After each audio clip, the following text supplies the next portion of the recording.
Before we get to that, can I just say that I might have been wrong about Seinfeld, yo. I might have been wrong about Seinfeld. Did he say something nice about you on a podcast? No, not at all. Despite him being very rude to me. I've never met him. He'll let you down. I met him once. Yeah. That's why he doesn't like him. Yeah. It's not even his real last name. What's his real last name? He's something not Jewish. He's not even Jewish. What? All the reason to like him more. Seinfeld pretends to be Jewish. You don't know that?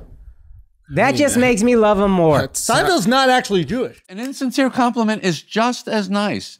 I don't care if they're lying to my face. It doesn't matter what they think anyway. What the f are you talking about? This is ridiculous. All right, guys, welcome back. There's a lot going on here, so I'm going to get straight into it. As you may have heard, over the weekend, Jerry Seinfeld made the commencement address at Duke University, and a bunch of students staged a walkout citing his support for the IDF and the Israeli government in general. But Jerry's also been on a publicity tour for his new Netflix movie titled Unfrosted, which is about the origin of Pop-Tarts. So through the commencement speech and all the interviews he's doing, for a guy who's usually quite private and lets his work do all the talking, he's been getting quite a bit of attention. And this is where Andrew Schulz comes in. Our boy Schulzy has been quite vocal over the years about how he thinks Jerry Seinfeld is overrated and untalented, but now, all of a sudden, Schulz has taken a liking to him and even started to defend him this week.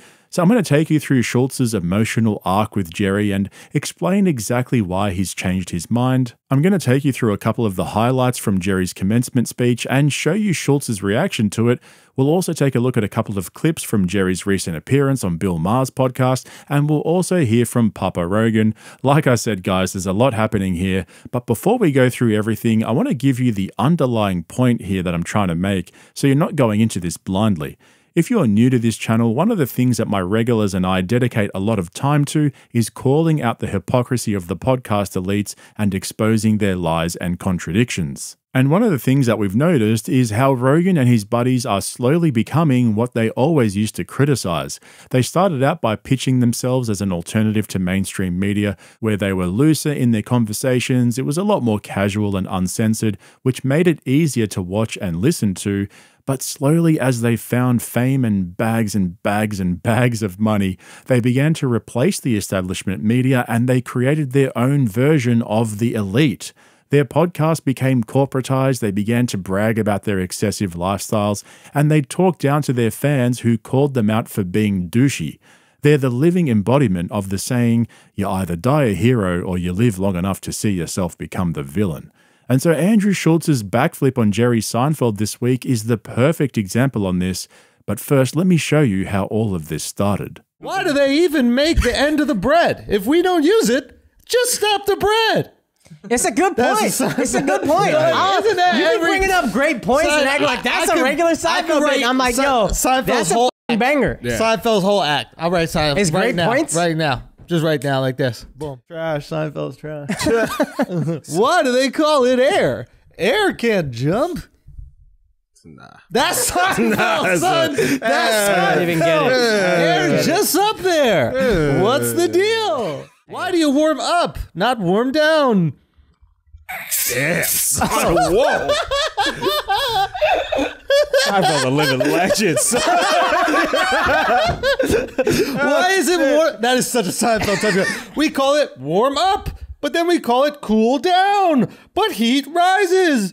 Oh, that actually makes sense. It's not even his real last name. What's his real last name? He's something not Jewish. He's not even Jewish. What? All the reason to like him more. Seinfeld pretends to be Jewish. You don't know that? That just makes me love him more. Seinfeld's not actually Jewish. So this is way back in 2020, just before Schulz really started to blow up, and his criticisms of Jerry were centered around how formulaic and vanilla his comedy was, which, to be honest, is a pretty fair criticism. I've always been a massive fan of the TV show Seinfeld, but his actual stand-up comedy, it always came across as a little bit forced and overly performative, which doesn't necessarily make it bad, but I wouldn't go as far as to call him trash like Schulz just did. But you could also sense some bitterness coming from Andrew, perhaps due to the fact that he hadn't really found his stride yet. He was just starting to make some real money from stand-up comedy and podcasting, and compared to Jerry with his predictable vanilla comedy, Schulz felt like Jerry's fame and fortune wasn't deserving. You like Seinfeld? Like as a stand-up? Yeah, I'm a big Seinfeld guy. You don't think he's wildly overrated? Yeah. I mean, dude, he started in '79. What do you want him to be? Like, I'm sorry, he's not your Eddie. He was before Eddie. I'm sorry, he's not exactly what you want him to be. He needs to be exactly what I want to be. You know, the OGs I love. Like, I miss that. Potentially, he's been so famous forever. I think he's like, dude, he's awesome. Like his specials are doing really good. I mean, created Seinfeld is my favorite show of all time. Like, it's the best show. That's insane. So overrated, dude. bro. That's so overrated. Crazy. He's kind of the king. He's also a billionaire, so you're asking him to not be pretentious when he's a billionaire comedian. He's a comedy. I know. I'm like harder on him for some reason. Maybe it's because he's so successful. And you're the next New York comic. It's okay. I'm just like, I don't know. Like he's like the king, dude. Once Cosby was out, that's the guy. Really? Yeah, so like Akash just said there, Jerry's basically a billionaire, which would make him one of the most financially successful comedians in history, next to Joe Rogan, Kevin Hart, Adam Sandler, Ellen DeGeneres, the list goes on, even though none of these comedians made their fortunes strictly from stand-up comedy. And I think that's what bothers comedians like Schulz so much about Jerry Seinfeld. He really was one of the first to make his fortune from being identified as a stand-up comic. He played himself in the TV show, which was a single stand-up comic from New York. Now, sure, Eddie Murphy was a well-known comedian, but he made most of his money from movies. Same with Kevin Hart in recent years. Ellen got rich from her now cancelled talk show. So when it comes to stand-up comedy, Jerry Seinfeld was probably one of the most recognizable in that genre throughout the 90s. And did I mention how rich he is? Warren Littlefield wrote that if you would have given him another season of Seinfeld, he would have paid you $110 million for the year. $110 million. I could have got more than that. Yeah, when you do the math, it gets kind of crazy. Not to mention the fact that this was 25 years ago, nobody was earning over $100 million a year for a TV show. But for Schulz, it got worse than that. It wasn't just Jerry's money and fame that bothered him, it also got personal. Do you guys have like a thing? You guys have like a tour? I've never met him. I would love to meet him. I've never met him. He'll let you down. I met him once. Yeah. That's why he doesn't like him. Yeah. I hope we just talk about you the whole time. Yeah, we did. If I meet, no, I'm saying when I meet Seinfeld, he goes, what about Andrew Schulz? I was like, I know, right? Like, I'll have to defend you to him. Now that's what he does, dude. He wears those shoes. He goes, so like, I'll have to get. He wears the shoes. I know. I would like to defend you to him. What if he gets just rails on you the whole time? And I'm like, no, dude, there's no great. way Seinfeld knows who I am. You're two New York dudes. Yeah, Schulz is in his feelings over the time he met Jerry 15 years ago, and we actually saw how annoyed Schulz gets when famous comedians don't know who he is. There was that time when Rogan was telling Chappelle about Andrew's PowerPoint presentations on YouTube during the pandemic, and Chappelle basically said, look, good luck to him, but that's not stand-up, that's not what I do. But that's not, like you say, that's not stand-up. No. Like this thing that you're describing, God bless him. Yeah. That's not what I do. Yeah, it's different. Yeah. It's different. So it seems like Schulz is a little bit sensitive about his place in the stand-up comedy world, but in Schulz's defense, Seinfeld is known for being arrogant and dismissive of the people around him, and it's strange, you know. I spoke about this before in one of my earlier videos about Rogan versus Seinfeld, and some of you didn't agree with me, but for some reason, I feel like Jerry's arrogance kinda suits him in a weird way. And I'll show you exactly what I mean in a minute, but just keep this in mind as we move on. Jerry was 44 years old when his famous TV show ended in 1998. Andrew Schulz is 40 years old now. Tom Segura is 45 years old. So give or take a few years, when you compare them, Jerry had reached the height of his fame and career as a comedian around the same age as guys like Schulz and Segura are now. So Jerry made it big when he was quite young, at least in comedy years. When you would go on Larry King, that was always so great. Yeah, I love that. It was great. That show, don't you think there's a hole for that show? I think it's Joe Rogan. I think what? You just put your hands up like... No, what I'm getting at is what was, I thought special about that show was that it was 9 o'clock. Every night at 9 o'clock, Larry King was going to be sitting with someone who could probably be of interest. Yes. And that was a great TV. That was great TV. The set, I thought I loved the multicolored dots, the blackness. you know, not like he was the greatest interview in the world, but he was good. Well, but that's why I compared him to Joe Rogan, because they're both minimalists. Both of them do zero research by their own admission. Right. Like, I think Joe would say the same thing Larry said. I want to be the audience. I want to be the guy who knows nothing about you. I know, but he's on for 3.5 hours. Larry King is, you know, it's on at 9. You're wandering around the house. You're looking for something to do. Who's on Larry King? Right. That was a great thing. I can't believe they haven't tried to replace that. It's not a coincidence that they're there. All these guys, whether politically, entertainment industry, corporate world, a lot of people are there for a reason. But I feel like a late night host is always a reflection of the society that we live in, better than a lot of other signposts. I mean, like, that's why Leno was right for his era, and Johnny was right for his era. And what do we have now? We have Jimmy Kimmel, Stephen Colbert, and Jimmy Fallon. I think are right for their era. In that. Why, look at this. Here's new breed of stand-up comics. What's that? Oh, these are the 2 articles that were in the New York Times. Am I in any of those? You probably are. I think that's a really good example of Jerry's arrogance, and for some reason, it doesn't bother me. I think it kind of suits him. Now, I'm probably too young to talk about the differences between old school late night and the current breed, but one thing I know for sure without any doubt is that the current breed are absolute dogshit. I miss Letterman. Anyway, like I said earlier in the video, Jerry's currently doing a publicity tour for his Netflix movie called Unfrosted, and I think it's funny to see Jerry being forced to do the rounds to promote it. He's 70 years old, he's a billionaire, he's probably motivated to do the movie to help out the comedy community and keep himself busy at the same time. And so even though he's trying to be conversational, every now and then he drops an arrogant take which catches people off guard. You know what I came to the other day? Because I'm going through this thing with the movie, you know, and you're doing a lot of press, and they're watching the movie and they're responding to it, you know. And it hit me the other morning. An insincere compliment is absolutely of equal value as a totally genuine compliment. There is no difference in value. They're both utterly meaningless and just as nice. An insincere compliment is just as nice. I don't care if they're lying to my face. But it doesn't matter what they think anyway. What the f are you talking about? This is ridiculous. Like, I gave you a very wonderful compliment, I think, and it came from me, and it's very sincere, and it's true about you. That's got to mean more than an insincere compliment. Not in that situation where you're meeting strangers and they're saying, "Oh, I loved your movie." Great. That's great. That's just as great. I don't have to know. Really? Did you really? Give me that rabbit thing back.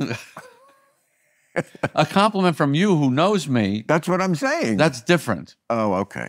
That's different. I hope so. I'm talking about 90% of the things people tell you in show business are not true and not sincere. Of course. And that's okay. Take what you like, whatever you like. What do I care what you like? All right, then why do you keep arguing when I say you're more mature than you have? I like to argue. I know, good. I don't even believe what I'm taking. We're not even arguing. So Jerry's settling quite nicely into his boomer years, and in a strange way, there's a lot of truth to the weird things he says, and this is how Schulz has magically found a common ground with Jerry now and decided to finally bury his beef, which Jerry never had any idea about, but it came down to his commencement speech at Duke. This was Schulz backpedaling this week and throwing his support behind Jerry. Before we get to that, can I just say that I might have been wrong about Seinfeld, yo. I might have been wrong about Seinfeld. Did he say something nice about you on a podcast? No, not at all. But despite him being very rude to me, at our one chance encounter, could have had a horrible day. You know what I mean? He just could have had a bad day. A lot of things go on in people's days. Well, it's recent. This is pretty recent, right? It's pretty recent. It's like 15 years. So, you know, whatever. But despite that, you know, I'm like, listen, everybody deserves a second chance. You know? You know, he deserves a second chance. And then Seinfeld did this commencement speech for Duke, and there's a bunch of these kids walking out because there's a Jew on stage, which is crazy, which is really crazy. It is funny that like all these people felt this way about Jews probably October 6th. Yeah. But they were too pussy to say anything about it. Yeah. And they're almost like using October 7th as a way to just be anti-Semite. The people who've been consistent throughout the whole time, I'm not critical of them. You have an opinion. Maybe we agree or disagree on it, but you've always felt this way, and you took the heat for feeling this way. You took it. The other people, they were too much of a fucking coward. They were too much of bitches to actually take the heat. They were like really quiet. They're like, I'm not going to say anything because what will the people on Twitter say? Maybe I'll lose followers. Maybe people won't watch my show. They were too pussy to share their opinions. All of a sudden now that there's views in it, now that there's clicks in it, now that there's ad revenue in it, now that the numbers are up, now you're talking about it? Nah, you're a grifting. You're a grifting. Imagine Andrew Schulz calling out people for being grifters because they're jumping on the latest trends and pretending to have hot takes. I made a video last week about Schulz having an epiphany and discovering what grifting actually is, and so I think maybe it's his word of the month or something and he just likes saying it. But like I said in that video, the way Schulz describes grifting almost exactly describes himself to a T. I want to take a look at Jerry's commencement speech though, and then show you Schulz's reaction, because the things that resonated with him really do say a lot about how much he's changed and how much he's becoming more and more like Jerry. I have truly spent my life focusing on the smallest things imaginable, completely oblivious to all the big issues of living.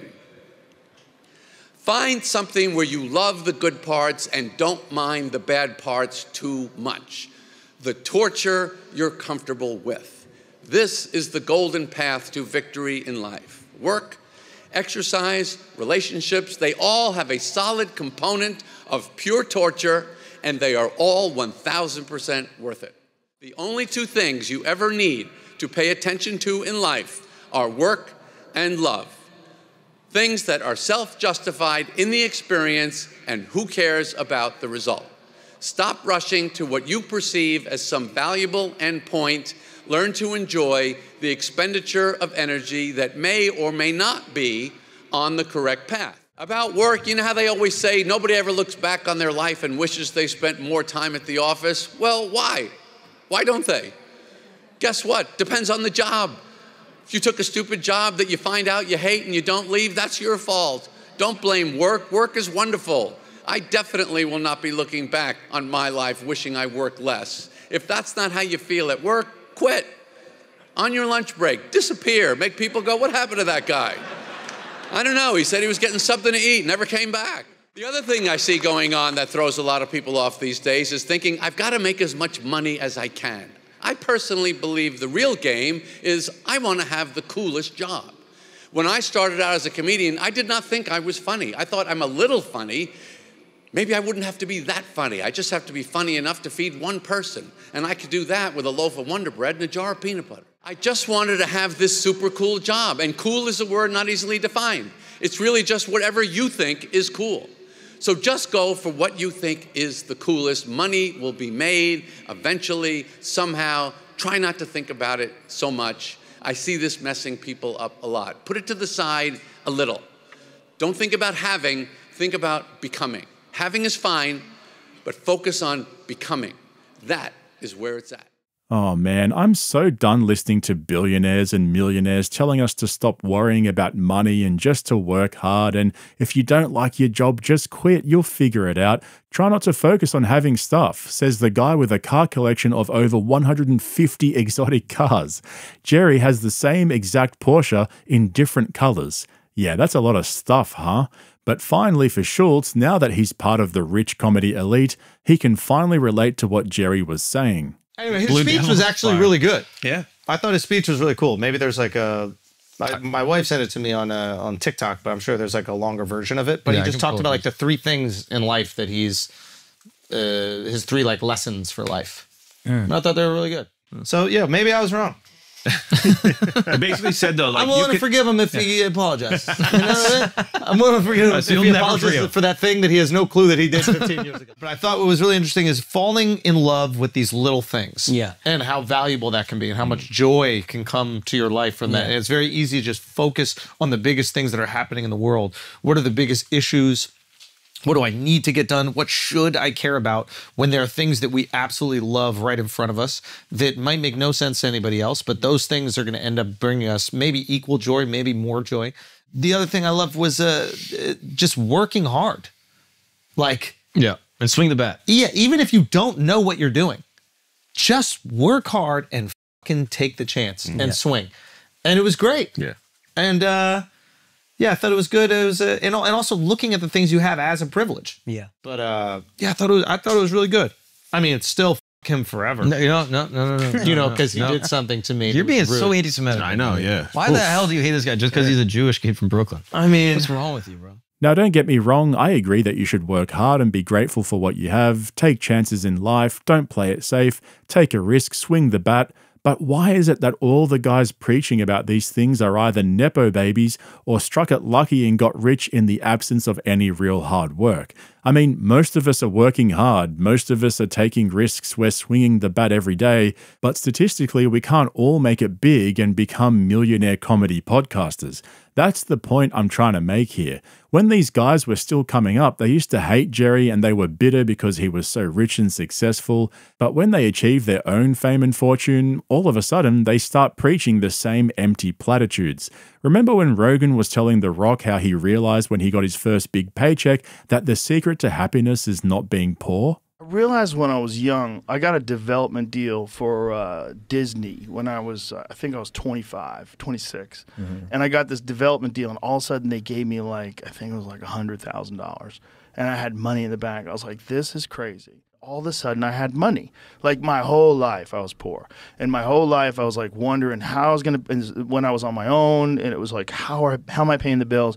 How am I eating? But then the moment I got that check, I remember feeling light. Yeah. Like weight had been lifted off me. Like now I didn't have to worry about my rent. Now I didn't have to worry about food. And I remember thinking immediately, oh, this is the key.